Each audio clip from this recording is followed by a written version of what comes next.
ఒకటో తరగతి నుంచి 10వ తరగతి వరకు పంపిణీ చేసినటువంటి పుస్తకాలు కేవలం కేసీఆర్ పేరు ఉందనో కేసీఆర్ బొమ్మ ఉందనో పంపిణీ చేసిన 2 రోజుల తర్వాత పుస్తకాలను వాపసు తీసుకొని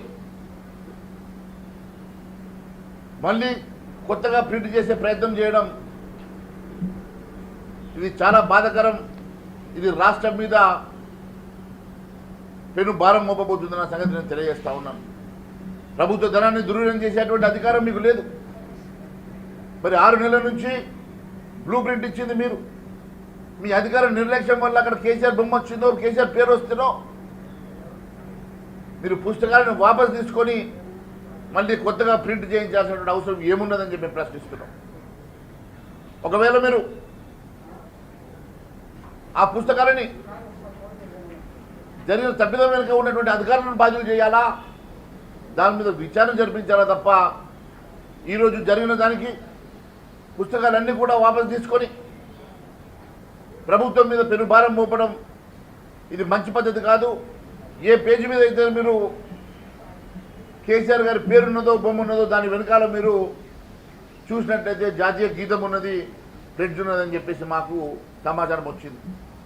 మరి అలాంటి ఫ్లెడ్జ్ను కానీ అలాంటి జాతీయ గీతాన్ని కూడా మీరు చింపడం అంటే ఇది దేశాన్ని అవమానపరచడమే, రాజ్యాంగాన్ని అవమానపరచడమే. కాబట్టి ఆ పుస్తకాలను యాజ్ ఇట్ ఈస్గా పంపిణీ చేసి జరిగిన తప్పిదానికి అధికారులు ఎవరైతే ఉన్నారో వాళ్ళని బాధ్యులు చేసి విచారణ జరిపించాలి తప్ప ఈ రకంగా పుస్తకాలను వాపసు తీసుకునే పద్ధతి మంచిది కాదు.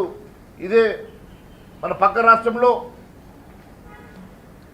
పాత ముఖ్యమంత్రి గారి బొమ్మ ఉన్నా కూడా అక్కడ పుస్తకాలను యాజ్ ఇట్ ఈస్గా పంపిణీ చేసిన సంగతి కూడా నేను గుర్తు చేస్తూ ఉన్నాను. మీరు ఈ రకంగా పర్సనల్గా వెళ్ళేసి ప్రభుత్వ ఖజానాకి భారం మోపడం భారతీయ జనతా పార్టీ ఖచ్చితంగా దీని మీద ఊరుకున్న సమస్య లేదని చెప్పి నేను తెలియజేస్తూ ఉన్నాను. అదే మాదిరిగా ప్రతి జిల్లాలో ఆశా వర్కర్లు పెద్ద ఎత్తున ఆందోళన చేస్తూ ఉన్నారు. వారి డిమాండ్ నెరవేర్చాలని చెప్పేసి వారు అడుగుతూ ఉన్నారు.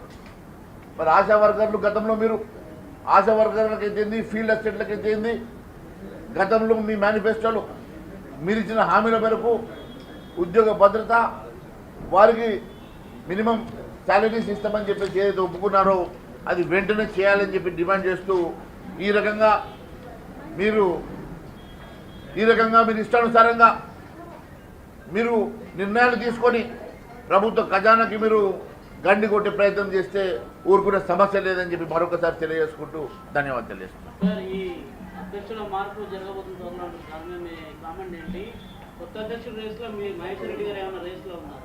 చూడండి, సమయము టెన్యూర్ అయిపోయిన తర్వాత అధ్యక్షులు మారడం అనేది అది ఏ పార్టీలో అయినా కూడా సహజంగా ఉండేటువంటి ఒక ప్రక్రియ మాత్రమే. ఆ ప్రక్రియలో భారతీయ జనతా పార్టీ నిర్ణయం తీసుకొని అక్కడ ఉన్నటువంటి ఎలిజిబుల్ ఉన్నటువంటి ఏ నాయకుడినైనా అధ్యక్ష పదవిలో పంపడం అనేది ప్రతిసారి జరిగేటువంటి ప్రక్రియలో భాగమే. ఎవరున్నా కూడా రేపు రాబోయేటువంటి భారతీయ జనతా పార్టీ ప్రభుత్వమే తెలంగాణ రాష్ట్రంలో రాబోతున్నది. తెలంగాణ రాష్ట్రంలో ఖచ్చితంగా రేపు వచ్చేటువంటి అధికారం భారతీయ జనతా పార్టీదే. ఈ 2 ప్రభుత్వాలు చేసినటువంటి అరాచకాలు, అవినీతి ప్రజలు కళ్ళారా చూశారు. కాబట్టి రేపు భారతీయ జనతా పార్టీ వాళ్ళు న్యాయం జరుగుతున్న పూర్తి విశ్వాసంతో ప్రజలు మా వెంట ఉన్నారు.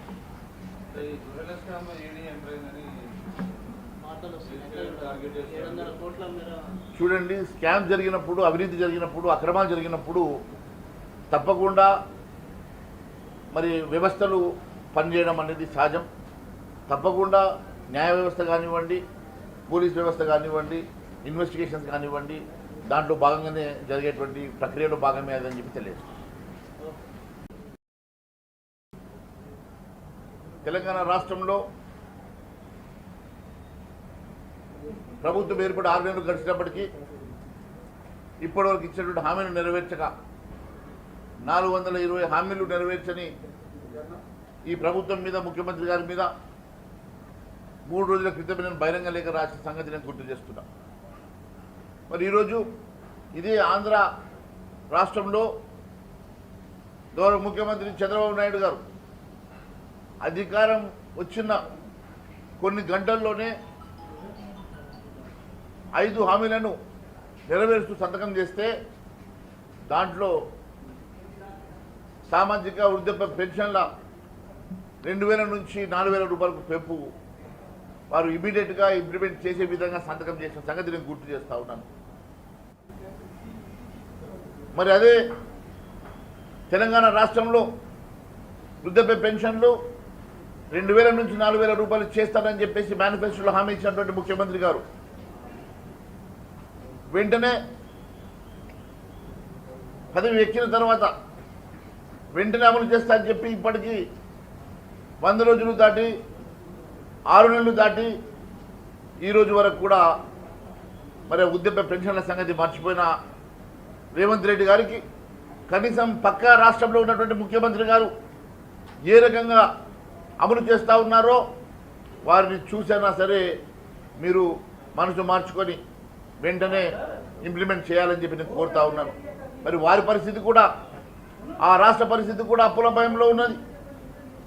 అప్పులు కుప్పలుగా ఆ రాష్ట్రం కూడా ఈరోజు ఆర్థిక సంక్షోభంలో ఉన్నప్పటికీ కూడా ఇచ్చిన మాట కట్టుబడి ఆ ముఖ్యమంత్రి గారు ఏ రకంగానైతే ఇంప్లిమెంట్ చేశారో అదే మాదిరిగా తెలంగాణ రాష్ట్రంలో ముఖ్యమంత్రి గారు వృద్ధాప్య పెన్షను, వికలాంగుల పెన్షను 2000 నుంచి 4000 రూపాయలు వృద్ధాప్య పెన్షన్ కానీ, వితంతుల పెన్షన్ కానీ, అదే మాదిరిగా వికలాంగుల పెన్షను 6000 రూపాయలకు పెంచాల్సినటువంటి అవసరం ఉన్నదని ఇచ్చిన హామీని నెరవేర్చుకోవాల్సిందిగా మరి వెంటనే వారిని కోరడం జరుగుతూ ఉన్నది.